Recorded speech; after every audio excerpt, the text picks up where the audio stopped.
Hello friends, English dictation 120 words per minute. Start para. After independence, Indian policy planners accorded top priority to agricultural development with the ultimate goal to make the country self-reliant in staple food grains, that is wheat and rice.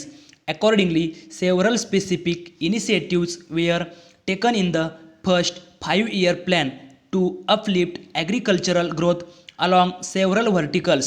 Major irrigation projects were launched and land titles were given to actual cultivators. Under land reforms, cooperative credit institution got a boost due to better financing, and an initiative was taken up to bring institutional changes in the agriculture support system.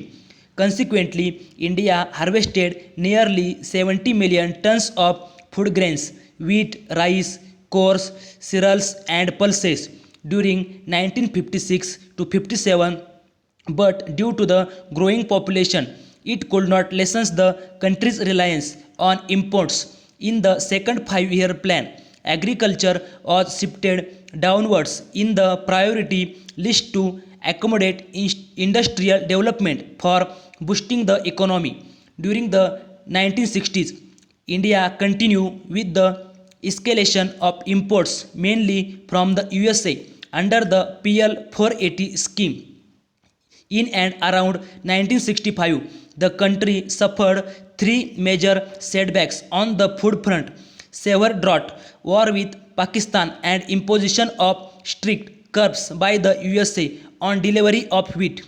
India somehow managed to avoid the severe trap of famine and hunger by importing an all-time high 10 million tons of food grains in 1966 from various sources. In the third 5-year plan, the government made a strong commitment to making the country self-reliant in food grains production, mainly through specific and technological interventions and implementation of conducive policies at farm level. The government of India permitted trials of Mexican wheat varieties in fields. These varieties, developed by renowned American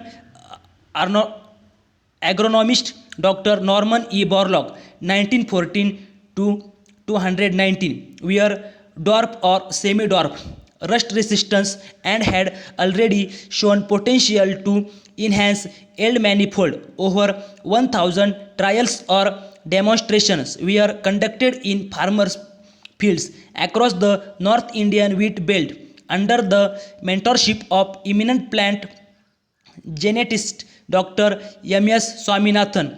Farmers successfully harvested 4 to 5 tons per hectare yield in contrast to earlier 1 ton hectare with Indian varieties. This was a quantum jump never imagined earlier. The clamor for new high-yielding seeds grew rapidly across wheat growing areas due to the excellent performance of new wheat varieties and personal motivation to farmers by the great Dr. Borlaug and Dr. Swaminathan. Agriculture departments and R&D institutions facilitate a regular supply of quality seeds, fertilizers, machinery, irrigation facilities, and more importantly, stop.